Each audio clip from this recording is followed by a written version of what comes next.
जिसे अल्लाह बुलाता है उसे कोई रोक नहीं सकता। कभी कभी इंसान सिर्फ एक ख्वाहिश लेकर चलता है और अल्लाह उस ख्वाहिश को मंजिल बना देता है। कहते हैं ना कि जो हमारे नसीब में होता है वो हजारों रुकावटों से कुछ देर के लिए टल तो सकता है, लेकिन आखिर में वो हमें मिल ही जाता है। इसी की एक जीती जागती मिसाल सामने आई लिबिया से। आमिर अल मेहदी मंसूर अल गद्दाफी जो हज के लिए निकले थे, लेकिन उनका नाम गद्दाफी उनके रास्ते की दीवार बन गया। एयरपोर्ट पर उन्हें रोक लिया गया। वो चेकिंग प्रोसेस में उलझे रहे और फ्लाइट बोर्ड नहीं कर सके।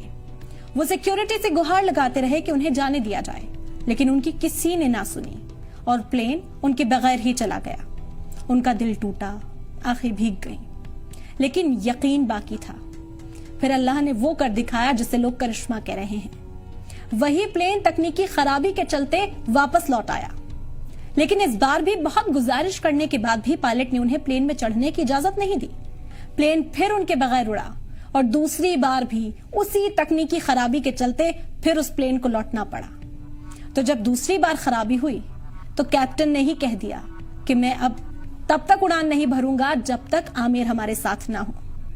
यही होता है नसीब। जब अल्लाह कुछ लिख देता है तो पूरी कायनात उसे पूरा करने में लग जाती है।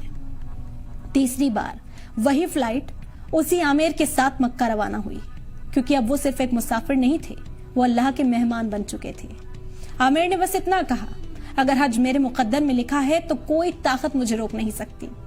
उनकी कहानी आज हर उस दिल को हिम्मत देती है जो मुश्किलों से हार रहा है, क्योंकि जो हमारे नसीब में होता है वो मिलकर ही रहता है, चाहे जमाना कुछ भी कर ले।